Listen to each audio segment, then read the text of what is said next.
Hello, hello, hello. Happy Friday. Really? It's the afternoon. We got to get the energy up. I think James talked about that after lunch. You guys are all sleeping, yada, yada, yada. So I used to work in healthcare, and my boss always wanted us to have everybody stand up and then wave your arms around. And I used to take pictures of people doing that, and I went back and told them I got a standing ovation. But I'm in fintech now, so I can't do that. But, energy up. Take a deep breath. This is a different talk for me because I started this talk discussing of how I came to create LogMD, which was too much self-promoting, and a buddy of mine said, the way you got there, the things you did, is a talk that younger people and InfoSec people should hear. And interesting because a lot of the people that you've heard speak are in a slide here. And so go black. There we go, went forward. And so it's kind of interesting what I've seen in this community as it's grown. I've been here about 16 years, and I am a malware archaeologist. I'm a blue team guy, so I'm a D for IR guy. I'm the guy that catches HD. I'm one of the few people that answered most of his questions at that stupid challenge at B-Sides Vegas we had that one year until he threw some bone out there that I would have no clue about. But I catch the bad guys. That's my specialty. How does that relate to AppSec and Web AppSec and Ops? Well, you guys write apps, they get popped, I got to investigate them. So DFIR isn't just OSs and firewalls and stuff. I also have to do application security in regards to finding the bad guys when they pop us, right? So I do threat hunting, and I'm a logaholic. Hello, I'm Michael. I'm a logaholic. Hello, Michael. Again, I got to keep you awake. It's the afternoon. I'm also, I love properly configured logs. They tell us, who, what, where, when, and hopefully how. Logs are great, and yes, they apply to application security because guess what? Oracle has logs, Microsoft SQL servers have logs, web servers have logs, app servers should have logs. Are you listening, you app developers that are on this list in a bit? So yeah, logging's important. I'm going to talk about these cheat sheets a little later. Anybody here heard of the Windows logging cheat sheet series? I know Carlos Perez specifically wrote a Metasploit module to check for my settings. That's kind of funny. But yeah, that's something I started a long time ago, and I'll talk about how they got there. And then I also I'm co-creator, architect of two of these tools. LogMD is a IR tool, so most of you folks won't have an interest in that. And FileMD does have an application space. It statically analyzes binaries and libraries for signs of malicious crafting, and does a lot of what Marcus was kind of poking fun at yesterday. I think that was to him, the SOC guy who has to go upload, look up stuff at VirusTotal, go to this other source over here. FileMD does a lot of that stuff for us when we analyze files, but that's some of the stuff I've done. Disclaimer, moving on. So why this talk? Basically learn what I've done and what we have done in the community, and how and why I develop tools. You can ask HD, he's an approachable guy of why they created Metasploit, and several of the other folks here, I know the answer is going to be similar to mine. But why I developed tools, what took me, what journey and what things happened in my career that led me to creating a tool. We're also going to talk about what a tool is. I added that slide based on another talk where somebody had mentioned that there were too many tools being talked about, but I'll expand a little bit on that. But also why you should too. The list here that I'm going to bring up here in a minute is pretty interesting, and kind of surprising to me in a community I've been involved with, and I've lived several places, of how much talent's in this town. So first off, what is a tool, right? It's a utility you run on a system or against collected data. LogMT is a utility, FileMD is a utility, right? Of course, console solutions like what our sponsors have, those are tools as well. A script you write, a Metasploit module is a tool, right? A list or a document is a tool. The PDFs, the cheat sheets are a tool, right? People utilize these in organizations. I've been a consultant for a lot of years, and I laugh so hard every time I get on the phone with the client. I'm not really paying attention to it, and I ask them, I do these incident response capability assessments to make sure they could detect somebody like HD when they're getting popped, and those kind of guys. And they'll say, oh, we have these cheat sheets that we got from malware archaeology, and I just crack up because it's like, oh, okay, check. We'll measure that and how well you implemented them later. But yeah, that's a tool. That document is a tool to help people get better. A list of things is a tool. How many people here are familiar with the LOLBAS project, of living off the land? And we know HD, without a doubt, compromised lots of stuff with that. There is now a LOL, how do you say LOL? lol.info page of all the LOL projects that now include a remote management tool project. And there's like a dozen of them, right? That list is a tool because it's something that I can use, that you can use to craft and look for things either on the red team side to attack stuff, or on the blue team side, we use that, we must defend and or detect against stuff, right? So a list of things is actually a tool. A process or procedure is a tool. How you go about doing things, how you go about doing a lot of the talks we saw about Josh's talk on SBOM, right? The software bill of materials.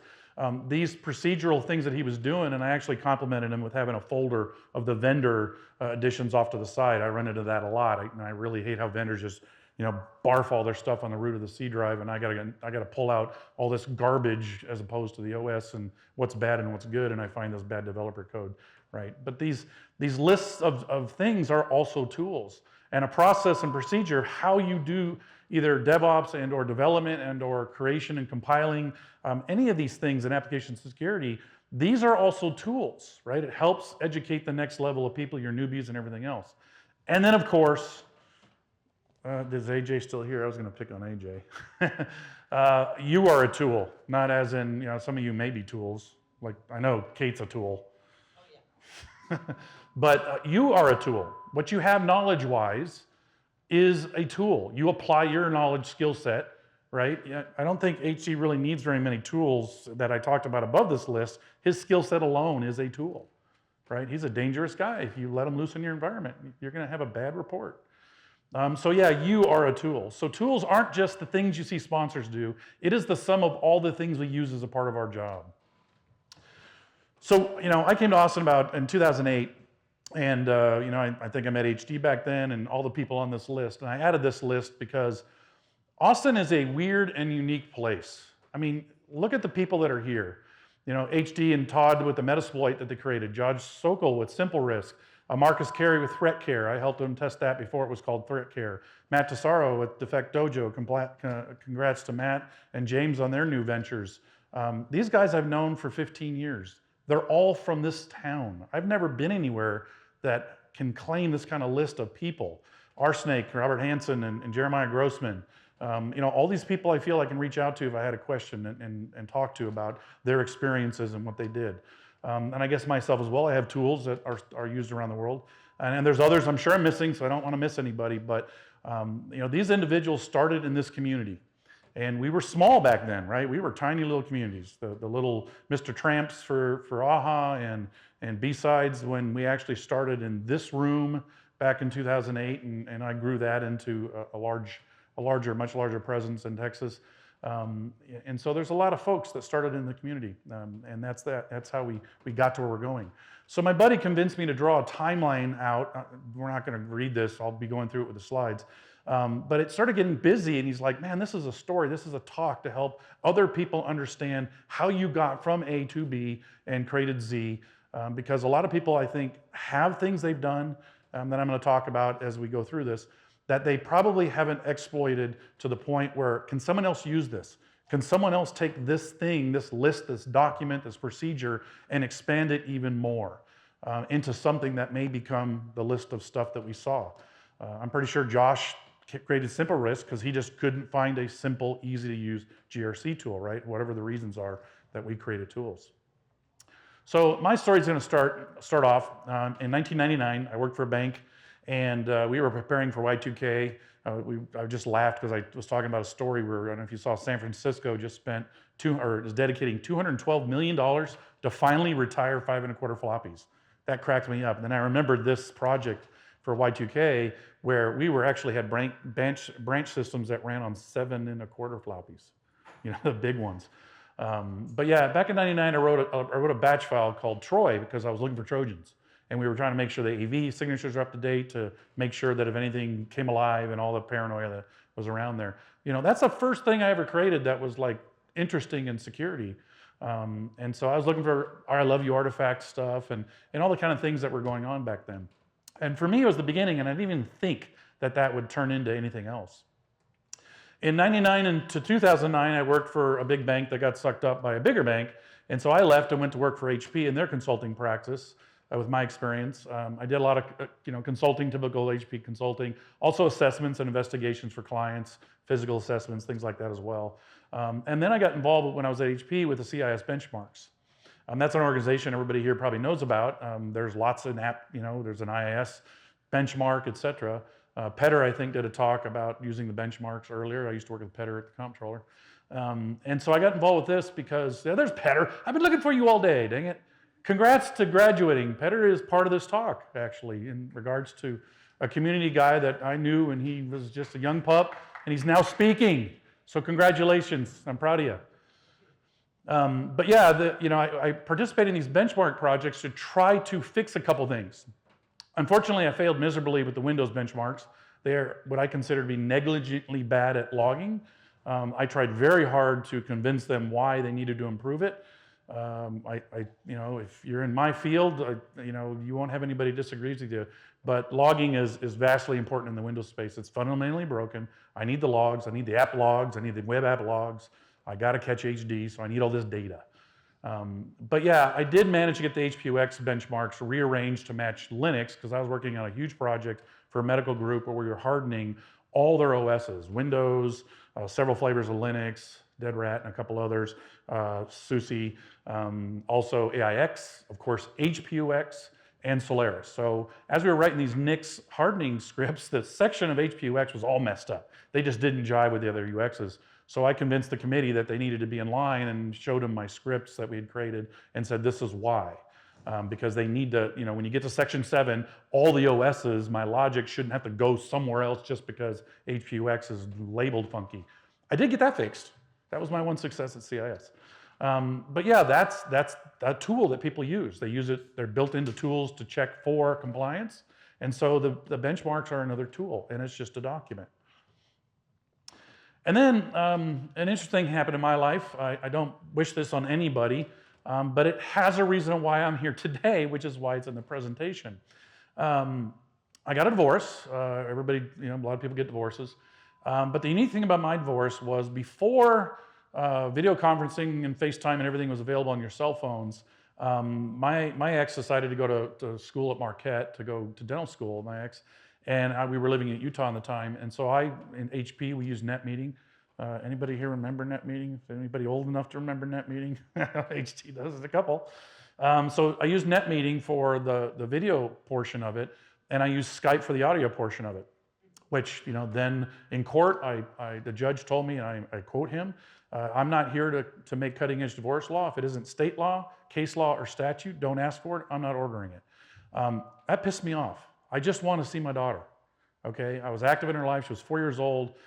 This just was not reasonable to me. Well, I took lemons and turned it into lemonades. I wrote some legislation with the help of my attorney, got it in front of the family bar, and damned if we didn't get a law passed to now add video conferencing to divorce. It is now a worldwide standard, and it started because a judge pissed me off. That's how it happened. Thank you. I have done depositions for cases around the world over the years. Fortunately, now it's everywhere, so it no longer has to be an issue. But it was, and I set out to make that better and got 7 laws in the US passed. Again, how does that have anything to do with InfoSec? I presented in front of committees, senators, House of Representatives in 30 states trying to get these laws passed, to make them how where. I went to family law bars. I presented to them on why video conferencing was important with kids. I had psychologists backing me. I had judges backing me. I presented to judges conferences. They flew me and paid for, I went to Lake of the Ozarks resorts. It was awesome. But my presentation skills were getting honed because of that. So here's something that had nothing to do with my security career, but gave me the confidence to move forward with public speaking. So yeah. And of course, what happens after you do something like that? You write a book. I wrote the first book on Skype by Singer's Press. If nobody knows that, it's just not part of something I usually talk about. Be damned if that thing didn't make me some good money and pay for some of my legal fees, so I'm real happy about that. And because there was no video in the Skype book, we planned on the video conferencing book. But yeah, don't sign the dummy contract would be my message to you. Self-publish. Just like Marcus talks about, he self-publishes through the Amazon mechanism. Dave Murdoch, it's Don Murdoch's book, Blue Team Handbook. Of course, I'm going to use the Blue Team Handbook. Self-publish, do not sign the dummy contract. I just edited a book for Pack Publishing, Incident Response for Windows. I'm going to tell you, don't bother buying it. It's good basic info, but I made a lot of edits of things I thought the message was unclear and it just didn't make it in the book. So I really can't endorse it, but my name is in the book. But I didn't write it, I was just an editor trying to point out some shortcomings. But that's a message, right? Write a book. It's not that hard, you'd be surprised. So now, because I wrote the book, or books, I now feel comfortable with writing. I obviously wrote as a consultant and made reports for HP. I was already sort of comfortable writing. And I did have to get VP sign off to even do the books from an HP VP.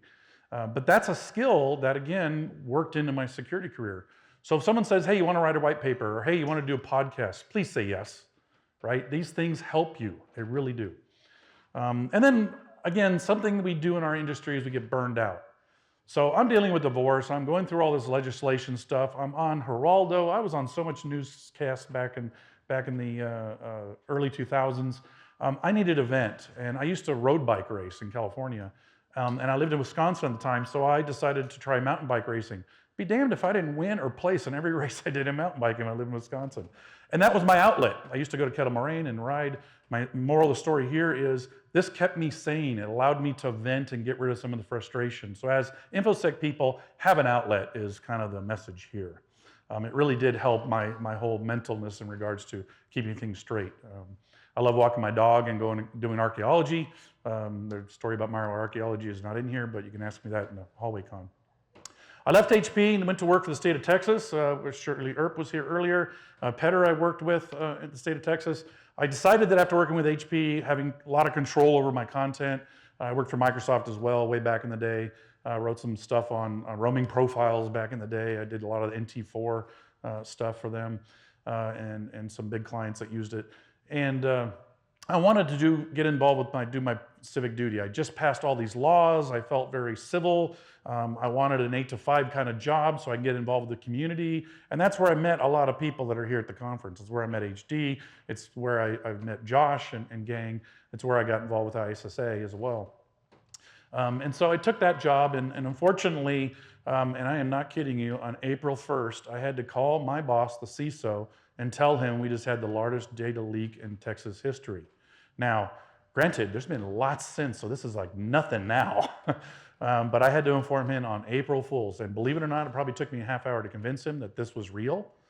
And so, yeah, that was fun. Petter may remember that. I think you might have been just getting there. But yeah, so what did they teach me? They threw my bus under the boss. They fired the head of IT. They fired the CISO, and they made me interim CISO. You just taught me that if I report anything, I'm going to get fired. So yep, that's all, folks. I'm done with government work. So in doing that, I also joined the ISSA, local ISSA chapter. It was small at the time. There we go, Matt here convinced me to go speak at the chapter for the first time in at least probably 8-9 years. It's been a long time since I presented at an ISSA event. And it was fun. I took 6 months off recently. I recommend everybody do that too as they switch in their careers if they can afford it. But I joined the ISSA chapter in order to help get involved in the community and bring some of these names and talks into these meetings and whatnot, which then led to the B-Sides. I championed the B-Sides Texas entities. So we created Austin, obviously, as a 2-day event. Those of us, I know HD was there. How many here went to the Austin B-Sides on 6th Street where we had that old house and the fire marshal came and shut us down upstairs? It was a lot of fun. Barracuda bus was there with all the music. I mean, it was a blast. And that began my B-Sides journey. So we took that and went to Dallas with Michelle. In this picture, you got Michelle Klinger in the bottom left. Why everybody's on their phone in this picture, I don't know. Jason Street's the only one that's not. There's Justin, EFF guy up in the upper left. Cindy Jones, there's Wendy Nather.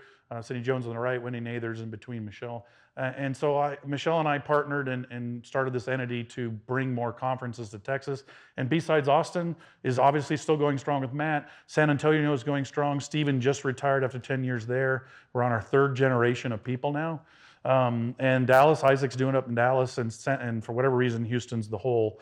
But HUSECCon's done a great job there. So the other message I would have for you is volunteer for an organization. Whether you help out at a conference or do ISSA, hook up with Matt, or obviously all the purple shirts, please go hug the purple shirted peoples if it's okay with them. After doing this for 7 years, B-Sides, it's a lot of work. right? And so you really owe them a thanks to be able to have this kind of arena to be able to do this. And the fact that LASCON's lasted so long, when we started that list of people, when we started, there just wasn't that many here. I was also then, after that, I went into console gaming. I was still doing the B-side stuff. My former CISO friend went there and said, hey, I need some help. We're dealing with some badasses. I need your help. We have lots of money and tooling. Help me come over here and deal with these folks. We didn't know at that point who they were, what they were doing. And so I went and joined them, and it turned out it was the WinNTI group. So we dealt with them almost monthly. It's an advanced hacking group. I don't wish them on anybody. They were very difficult to detect. And so we worked really hard. We got all the data. We went through all the data, all the things. It really is what took a lot of the skills, the you, or in this case, the me, and turned it into a very complex script to find these artifacts in the box and try to figure out, well, how is this actually running or working, right? And so, that's kind of a big thing. And again, what we found was the Chinese knew how to get around security tools. And so that set out me and my colleague to figure out how are they getting around these security tools. And we started meeting with CTOs of companies, on camera, so I'm not going to say, and explained to them why their tools were failing, how they were failing, and how we were dealing with it. And hey, you should probably fix this because the Chinese clearly are getting around this, and here's what they're doing. And some of these holes still exist today, by the way. So bummer for us security people that think security tools is the easy button. That is my biggest fear of AI, is a lot of people are going to see it as the easy button. And that kind of scares me. We have AI there, and it's like EDR in my field. People think EDR does everything. Frankly, for IR, EDR kind of sucks. The details you get out of it are awful. There's only a couple EDRs that are decent out there. But yeah, so the failed tools led us to finding out why the tools broke. Once you realize why the tools broke, or the things you can figure out, how do I solve this problem? What do I need to do to make sure I can catch these guys, because they're clearly bypassing our tooling, our security tools, FIMS, et cetera, AV, et cetera. And I even talked to an AV company where we could see them manipulating the AV in the log events of the AV, but the AV vendor was not triggering on that anomaly, saying, well, it's not always bad. And then we went back a year and showed them our graph, and it's like, well, here's the attack. Okay, yeah, that wasn't bad, really. So their difference of noise and our difference of noise, clearly we're on the same page. And that led us to a lot of con talks as well. So we shared all this WinNTI data with the FBI. We had called them in because of the losses we had occurred, and we provided them our information, and they were just dumbfounded at the detail level we had. They said, nobody has this much detail on the group. And that's when we found out who it was. It was WinNTI. And we knew it was a big problem in gaming, because as our gamers were installing our competitors' games, they were triggering our alerts that we had manually crafted in Splunk and BigFix. And so we knew their installers had been compromised, which means internally they were compromised. And so this started a discussion in the gaming industry, which this data hopefully helped some of the guys get a grip on what they were doing. But yeah, that was an interesting experience. I really enjoyed dealing with them. I would love to have a conversation with them. The funny part is, if you think they don't know you and what you do, think again. When I was in gaming, I got invited to go to China to speak probably every quarter. About 2 years after I left gaming, I've never been asked again, because they have a very vested interest in fake money. It's worth real gold, real money. Fake gold's worth real money. But BigFix had capabilities in the tooling. It's a configuration management tool, right? People, you push patches out with it and everything else. It's probably the best tool you don't know, security tool you don't know you have. That's probably my second favorite tool, is BigFix, or a tool like BigFix. Can I ask the system a question of anything I can craft in my mind, and can it answer it? This is a great opportunity for AI, okay? Because you should be able to feed AI certain information that we have, for example, built into LogMD and FileMD. Are there any keys larger than 20K that were created in the last week that I'm investigating this incident? Are there any new entries to the WMI database, right? Are there any exfils in the SHRM database that aren't known Windows binaries? You should be able to ask AI these sorts of questions, execute stuff on the back end, collect that information if it doesn't already know it, and then start populating your model. So I do see these kind of tools, as the kind of features of these tools, as definitely being helpful in AI. The other thing we found in the course of WinNTI was there were no tools that literally looked for these conditions. Dropping DLLs in locations that didn't have any auto runs, any ASEPs, any persistence at all, having to figure out how they were loading, DLL side loading and or DLL side calls, loading these DLLs up. And then figuring out how they're infected, how we can detect them because they're in memory. They weren't dropping them to disk. They were literally caving the BigFix client helper and McAfee framework services to load their malware into memory, delete it from the disk, delete the auto run, and then when it shut down, do the reverse. Write the file to the disk, write the auto run, and basically wipe it out. So while the system was live, we could not see how it was being infected. So had to use Procmon to boot the system in boot mode and actually go and figure this out. So there was really a lack of tools to catch this kind of APT back in the day. Back in the day is not even that long ago, right? EDR really started spiking. We were using Carbon Black at the time. Found flaws and reported those as well to the vendor.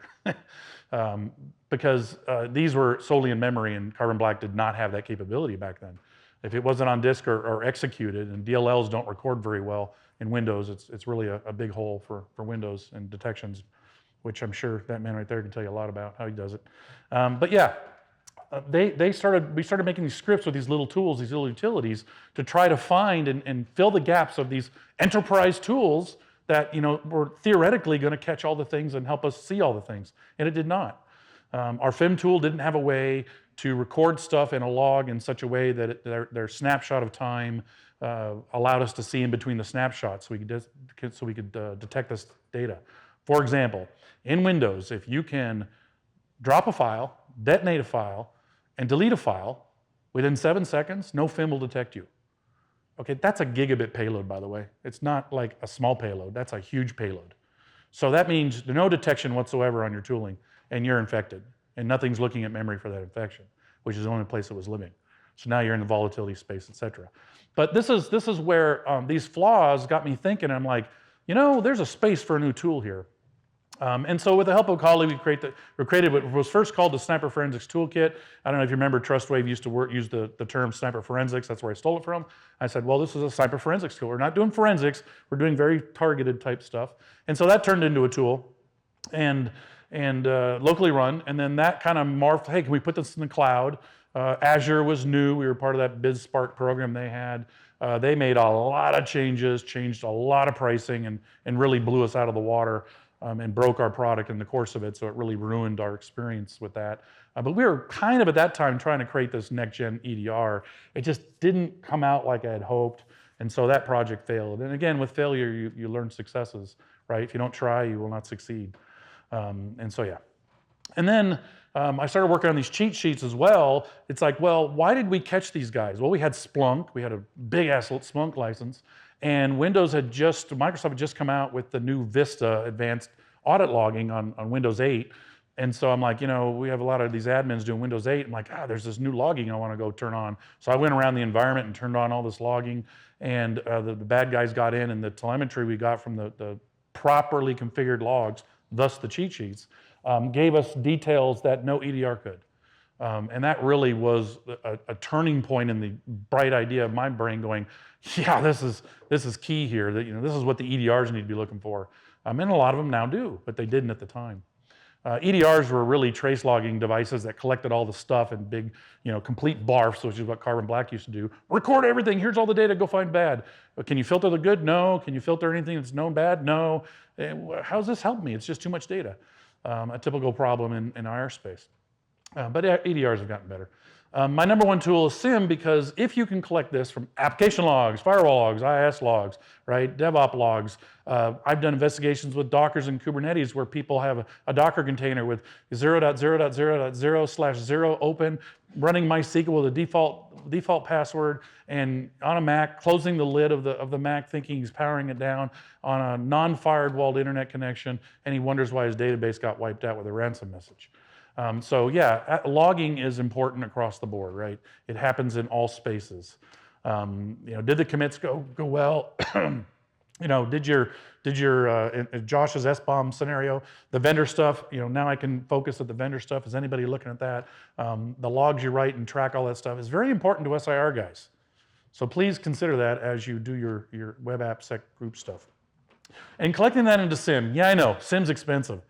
But be damned if it isn't your best security tool, whether you're just monitoring an app, whether you're doing IR, or whatever you're doing in your security job, it is your best friend. It is where I actually told Wendy Nather one time in a PCI talk, I don't need any of that to detect attacking. That's just a whole lot of waste of money. Give me a SIM, give me a product like BigFix, give me some utilities that I can feed my data into the SIM, and I can do a way better job than the tooling crap that was in PCI. This was a long time ago at LASCON, probably 10 years ago. But that's at the time how I felt because I'd been through all these tools failing us that she had on her board that PCI required. And so yeah, SIM is by far still your best friend. And SIM data with AI is going to be useful as that gets going in the future for sure. You know, hey, can I see any new processes that were created in the user directory structure in the last 24 hours? Is there a new service with 16 random digit characters running on my system? He's chuckling because he knows what I mean.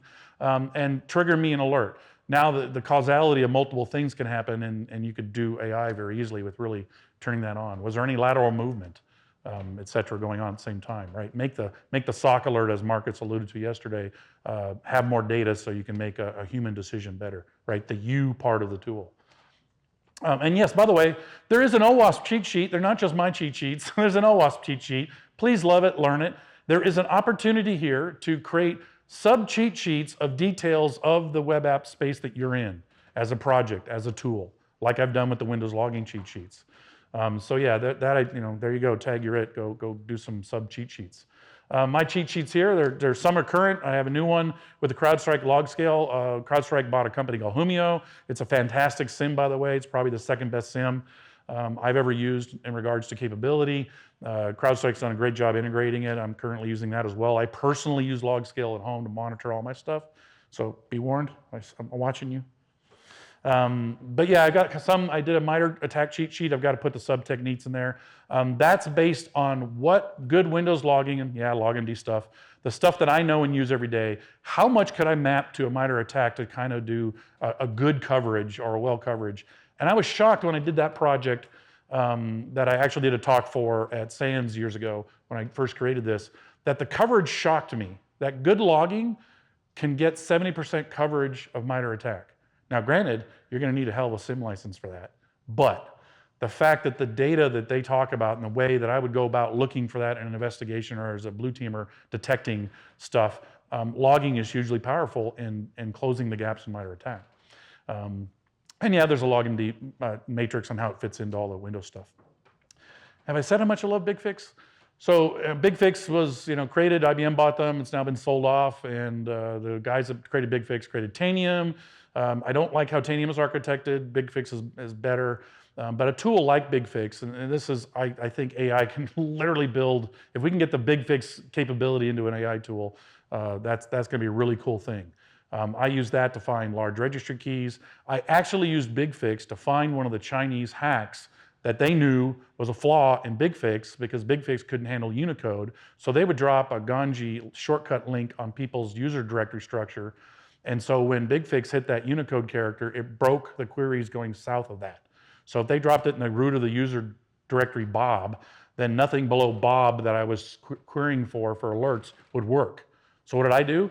Well, Unicode on the command prompt looks like a bunch of question marks, so I wrote a BigFix query to go find all the files that had question marks and rename them to real world names, and suddenly all my queries started working. So I actually used the tool to find the flaw that the Chinese were going around the flaw. Anyway, so yeah, BigFix was cool. But I can see the capabilities of this. If I can get that in an AI tool, it'd be awesome. And the other thing, and generally people ask me, do you remediate as part of your R? I say no. The exception is in gaming. Hundreds of game blades you are not going to reimage because everybody knows if you get popped, you're going to get reimaged. But in game blades, you're keeping the games going. They're making you money. You're not taking down a couple hundred blades, even if you do blade in series. You can do what some of the bigger companies do and replicate your entire game environment. And then if it all has issues, you just shut it down and move to the next one and rebuild that one. We weren't that big, so we didn't have that ability. So we had to remediate. And the Chinese took away administrative privileges from us. So we had to use BigFix's system privileges to give us back administrative privileges so we could rename the files and move them and all that stuff. And then when the maintenance windows hit, we remediated the environment all at once. I would love to have a conversation with the Chinese and say, hey, how'd that make you feel when we kicked you out of our environment only 2 weeks after you got in? That would be great, which is probably why we were getting invited to speak in China so often. And so, yeah, my view is to work obviously smarter, not harder with these tools. You have to be applied as part of any tool you use. We heard yesterday a fool, I think it was on our panel, a fool in a tool is still a fool unless they know how to use the tool. But yeah, for sure, also the output that you do a tool should always consider where it's going. I'll talk more about that in a second. So my brain popped and said, wouldn't it be nice if I had a tool that looked for the things that I did with BigFix and Splunk, but didn't have a big ass console that we just target, maybe use BigFix to push out, or Arthur, or however you want push your tools out, Intune now, it was SCCM back then, and just push your tool out, gather the data, pull it back to the analyst workstation, maybe throw it up to a SIM. And that's where LogMD came from. So we took the failures, I took the info that I had, and I created LogMD with me and a buddy, and it's a standalone window incident response tool. I still use it today. It still outperforms EDR. There is a talk on Iron Geek I did at one of the last DerbyCons where I talk about my evaluation of EDRs. And literally, SecureWorks alerted on this malware campaign in the morning. So we had an IP address, so we knew the malware was bad, and we had a way to detect it. We threw those same samples at 16 different EDR products. About 70% of them fell over on almost half of the samples we gave them that SecureWorks would detect, which kind of shocks me. And only one of the EDR solutions detected all 3 of our use cases. Word document, already infected system, and pushing it like HT would do from system to system, or like WinNTI would do. Only one, and that kind of showed me how really the reliance on how good EDR was a problem. But so you can watch that talk if you want. And then I needed a way to push out my utilities, sort of like Cape, Cape does, SANS does with Cape, Eric Zimmerman. Excuse me. Time for some water. So I forked off Kanza with the help of one of my consultants friends at Deloitte in Europe. And then MS Administrator helped me solve a problem because unfortunately each PowerShell version, the commandlets are not downward compatible in a lot of cases. So depending on your version, you have to do things different ways. So we had to figure out some of that, and archiving was a big area.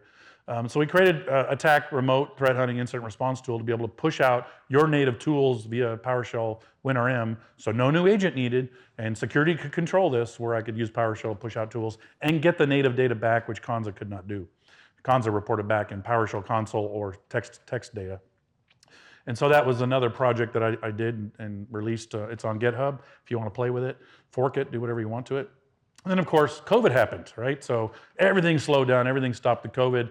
Obviously, we went to virtual cons, so I was doing what I call malware management talks at conferences. A couple people that know me, I've done these at various conferences. We do vulnerability management. We saw a talk about that the other day, or yesterday. There's obviously configuration management. There's obviously patch management, right? There's all these managements you do, but why don't we manage malware?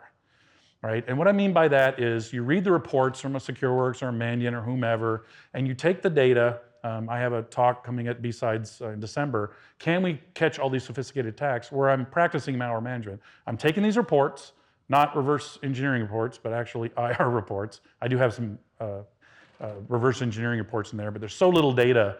I don't get reverse engineering reports because they don't write them in ways that we can actually take the artifacts and put them into tooling that we actually have and can detect. I can't detect a jump in a tool. Anybody have a tool that can detect a jump or a move in code? No.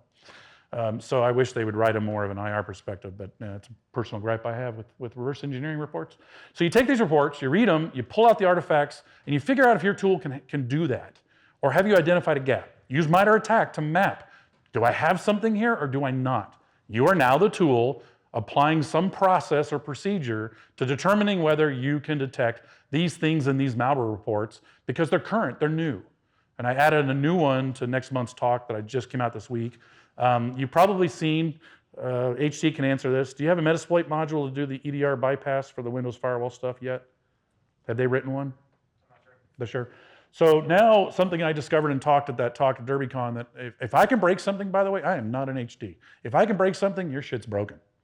Because I am not that good of a red teamer. I'm a defender. And so I started finding these Windows firewall roles. I could just literally find the comms for the EDR product. I could put in a Windows firewall role using run as system. It's a utility you can run as an admin. So once you elevate to system, I could create a firewall role and then just block the comms into Never Never Land. And then when I did all my foo, I would turn the firewall back off, and then boom, the EDR in whatever the polling period was, 15 minutes, 30 minutes, would then fire off all the commands, but then I would have backed out. The reason we went through that exercise was because we thought our red teamers were doing that in order not to trigger. Well, the other thing we found is EDRs have no sense of that's happening, none whatsoever. You can disable them and they're like, yay. And so let's use configuration management to solve that problem. Is the service running? Yep. Is it all the files there? Yep. Is this file got a current date within the last 24 hours? Yep. It's working. Nope. There's a firewall blocking the comms. And now there's a module making it around in malware that's automatically doing this for you. It affects tools like Palo Alto Cortex and several other AVs. And all they're doing is creating a Windows firewall rule to block the comms. So yeah, I've been promoting that a lot because people need to do more of this and work it into their defensive and IR scenarios, right? And so we also started working on a product called FileMD. That's just a static file analysis. So now if I get a Metasploit module, and I have actually had to do this, and I run FileMD against that file, I can tell whether it's maliciously crafted based on how it was constructed. I get metadata about it. I get certificate information about it. I can upload the hash to virus total. I can see if it came from the Windows catalog. And so it helps provide me a lot of information. But I can not just check one file, I can do a whole directory. I now can fire this off against 100 machines C users directory to look for any files. Multiple reports are created. I can take the alerts report, upload that small amount of data to the SIM, and now I can, as a hunter and an IR guy, look for any other conditions. Because Dridex, on every box in your environment, will have a binary of a different name and a different folder. But it's the same infection, because once the box reboots, it morphs the name, it changes the folder name, it writes back to disk in a different location. But if I can just scan the whole thing looking for this condition, boom. Right? And so that's one of the things that thought process came out of COVID is to create a new tool, right? I'm solving a problem that I've been needing to have. So why share all this? Well, it's basically so you can make it your story. All these things that happen in my life and all the things I've been exposed to, you guys can create a document. You guys can create a PDF. You can create a list of lull bins, like the new lull RMN project. You can create a Metasploit module, right? You can create a process procedure. You can create a SAS benchmark talk like Petter did, right? These are things you can do and you should put in your career. It's great resume enhancement. Of course, join an org. I really recommend that. That's how I met all these people, is joining these organizations. All those blue shirts earlier. So yeah, take the things that I've done, make them your story. HC's got his story. Approach the people that have written tools. Console, some successful. They've gotten VC funding. These are resources for you to use, and by all means, please talk to them. And when I say failed too, I don't necessarily mean the tool failed. It got disabled like the Windows firewall rule, or they found a way to bypass the tool, whatever. Fail has a lot of flavors. So don't think that the failure is just a way around it. There's lots of ways. But again, AI is coming for this space, and I think it's going to help what I do for a living and the data I consume much better. But you're still going to have to turn the damn logging off for AI to read it, so it can help us. So please get better at logging. Right? By sharing, hopefully get the juices flowing, give you some ideas, know that people have gone through a journey or going through a journey. Maybe you should document it, write kind of your journey down and see how maybe you can come up with it, right? Write books, etc. Marcus wants me to get together with him and use AI to write an incident response book, barf my brain into AI and see what we come up with. This is what happens at these conferences. We talk to our buds and we come up with these ideas. Again, a career path. You guys are web AppSec mostly, but blue team rules, baby. Right? We're the ones that have to catch HD. He's only got to be right once. I've got to be right all the time, except when I'm at home and it's my wife. But okay. So again, get an education in DFIR. If you understand what we do, like this talk, sort of, it's not really that deep of a DFIR. It'll help you in your web AppSec, right? Understand that in order to investigate Oracle logs or MS SQL logs or application logs or the API talk that was here earlier, I need that data to be able to tell you what happens. And logs don't necessarily tell you what happened completely, but I can rule things out. It's not just about what it can tell me, it's also what it's telling me things didn't happen. And that's an important aspect, because now I know not to go down this rabbit hole, I can focus over here instead. All right? So again, the more you know, the better decisions you'll make. The places you will go, the faster you work and get answers. Hopefully AI will help us there. So why do we develop tools? In DFIR, it's simple. Eric Zimmerman writes these tools because he has the same problem I do. Forensic disk images are too big. Memory images are getting too big, and as a consultant, you have to get a copy, upload it to the cloud. You got to make a copy of that copy and work off that copy and keep the original intact. The memory images, et cetera, all these file sharing things are too small, so you're creating an S3 bucket, there's a cost. It takes a long time to send 4 terabyte images up to the internet and then back down to your lab. So yeah, this is why we develop tools, right? These things are hard, so we do what I call live triage. It's not forensics, because we're messing with a live system. And that's EDR is live IR when you're using their tool sets. And then again, malware management, something I practice and do. You can do this with your application space as well. It does apply. Am I writing codes in binaries, as we heard in one of the talks where somebody was triggering an alert because the code was written funky and it was triggering an alert? Yeah, if you write a little better and understand what we're looking for and what the tools are triggering for, put the data in different places than C root application name. That drives me crazy, because the bad guys are lazy, as we heard with James talk. They're lazy, and they don't try very hard because they don't have to. So if you try a little harder and put things in better locations, I have a lot less data and I can exclude certain areas much easier when we do the investigations. So please, yeah, shift left. Please fix this and make it better, so when I get it, I can do it quicker, faster, better, and easier, right?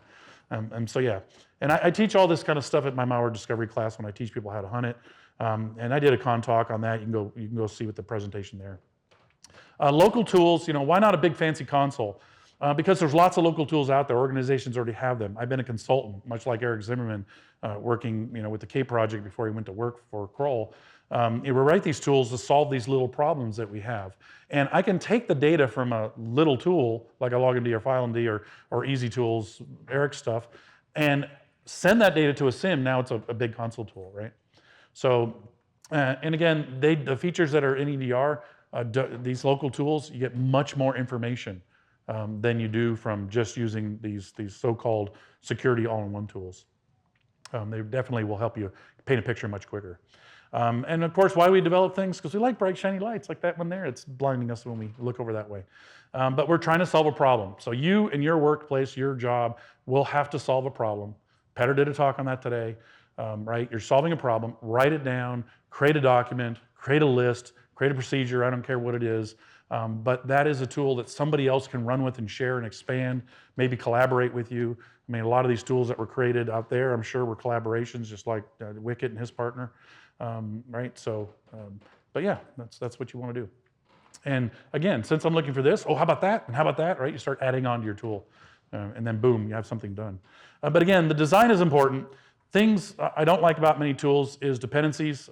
In Eric's case, I'll pick on Eric since I've been mentioning him.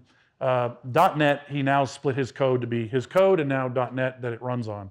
The problem is Microsoft updates .NET. And I was doing an investigation here a few months back, 6 to 8 months ago, and his tools were failing in my script because Microsoft had updated .NET. And so his response back to me is, well, go update to .NET 6. It's a client. I'm investigating 75 plus servers. I can't tell the client, before I can run this tool, you're gonna have to upgrade all your .NET. So dependencies drive me nuts. Python, people that write Python stuff and publish their Python scripts, but they had these funky modules that have to be added. The combination of what they had when they compiled it work, but now if you go get those dependencies, the versions are off and now they don't work together. I run into that a lot with some of these security tools, and I think it's why some of them just they come out, they're cool, but then they fall off because nobody's maintaining it. That drives me crazy. LogMD, all in one. It's all in the executable. I don't have any dependencies, some text configurations. But consider that when you write these things. What are my dependencies? Josh talked about his SBOM dependency folder. So if you do stuff like that, then yeah, make sure the dependency is really, really clear and be able to deal with that. And I have to do this with Python as well, right? Python's not in every Windows system. It's not in every Linux system. I'm sure the red team would love that to be there, but it's not. So I do more PowerShell and Command Shell than anything else. I use Bash when I'm on Linux because it's there. I use what's there because that's what I have to do. So consider this as you create things, not to overly dependency them or come up with a simpler way. Like Python can be compiled. Many guys did it with their Flare tool that was a strings replacement. They compile it. Yay, I don't have any dependencies to worry about. It makes it easier to deploy, et cetera. So, consider these things. If you have to have it, like PowerShell 5, you need a certain version of .NET, please upgrade it so that PowerShell 5 at minimum is on all the boxes. So yeah, if you need it and you have to have it, then do it. But I don't need .6, I don't need version 6 to run Zimmerman's tools if all their stuff is still Server 2012 or 16 running PowerShell 5. I just don't need it. A lot of people bitch about agents and security agents and performance. So again, I avoid that by running local tools. I can schedule a task if need be or whatever, right? Standalone, no dependencies, right? Everything's there. Got some text file configurations. You can do stuff. Not in JSON, not in YAML. That drives me crazy too. You type a funky character in YAML, good luck to figuring out where it's crashing. That sometimes drives me nuts too. So to give that some consideration, but seriously, consideration of the output. How will this be consumed? Did anybody here run an MFT, a master file table output dump of a Windows box? It creates such a big spreadsheet, CSV file, you can't open it in Excel. So how is this useful to anybody, right? So consider how it's being consumed by the end user and how you're going to deal with it once it comes out of the environment. This is something I think a lot of developers don't do. They get these, I've investigated boxes, well, those are our logs. I'm like, that's just a dump of garbage. Why isn't it formatted? Oh, we haven't got around to that yet. I was like, well, I can't put this in a sim. How the hell am I going to create a transform to figure this crap out? It's not in JSON. I have that problem right now with my Solar, MQTT output from my Solar is oddly JSON configured that log scale's not reading it properly. Ugh, right? This is the stuff that drives IR people crazy when they're doing investigations. CSV and text formats, consider that people will do stuff on their desktop, not just in a big fancy console, like the MFT being too large, like some of the log tools that use PowerShell to dump all the logs in Windows to a big ass CSV or timeline, and I can't open it in Excel, the #1 security tool on the planet. Yeah, consider this stuff of how the end use of your thing is going to be used, right? Control-T is really cool to use in Excel. It's one of my biggest features. You can use the scheduled task instead of an agent. So there's lots of ways around doing the agent thing. There's reasons to do agents, so I'm not bashing agents. Always take into account MITRE ATT&CK. And I'm doing purple teams with red teams and blue teams, and I tell the red teamers, you don't need to burn whatever the hell exploit you're doing, but tell me the MITRE ATT&CK technique and sub-technique, so at least I can then craft an alert or a query to see if the customer saw that. MITRE ATT&CK is crucial even in web app space, right? A web shell is in there, and we heard a talk about web shells the other day. So yeah, make sure you look at this stuff. XDR, EDR does not solve all the things. It is just, it's a little better than AV, and I still say run AV and EDR. I don't care who your solution is. Preferably don't buy it, don't waste your money. And again, the Excel for the win is my favorite tool. But yeah, your output is important. I can't stress this enough. That's why I made another slide at the end. Specifically, consider if you're using JSON or YAML. YAML's unforgiving to typos. JSON's better in that aspect. If you're consuming output from one into a tool of another, like if you're doing some of the government required stuff, you're going to be writing a lot of JSON stuff with the taxi sticks and all that, those projects. But again, you may send it to another tool, you may send it to a SIM or Excel or all of them. So consider that when you're creating your scripts, your whatevers. And then in summary, yeah. Now you know what I do and why and how I got here, the influences that brought me down here. You can go have the conversations that everybody that was in that list earlier that have been at this con, oddly enough. I'm so proud to be part of this community. And please go thank all the LASCON volunteers. They are volunteers, they're not paid. Right? If you've ever been on an HOA board, yeah, it's volunteer. It's not fun. Not fun. Just saying. But yeah, so they can learn, right? That's why I'm doing this, so you can learn. And then past that, if you make that list and publish it on GitHub, you may think it's stupid, but it was useful, and someone says, it's useful, you should put that on GitHub. Please do, because you never know who might take that and run with it. Just like my cheat sheets or just like some X tools. I may take some tool, take the open source piece of it, go recompile it and see if I can make it better. Right? That's how I think. And then eventually get it into some fancy-ass console tool with AI with any luck, right?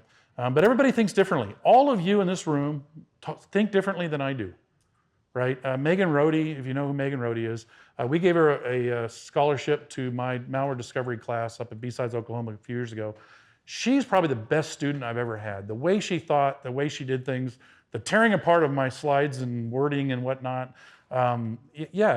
she's on the autistic realm. She works for IBM now. She's brilliant. I would love to work with her. It's not her space and defer, but I would love to work with her. That's why we exposed it to her. But yeah, everybody thinks differently. So all of you in the room as a team are a tool. Whoever you work for, your team is a tool for that organization. It's right. And you use tools that the sponsors sell. And you write scripts and things. And so all of that pays in, and that's what you do. Right? There's 10 ways to do everything. My way's not right. It is because I told you to, and you work for me. But other than that, I'm never right. But come up with your own story. One day you can do a con talk like Petter did today. I'm so proud. You know, it's like one of my children grew up. Though I left long, he learned all this after I left him.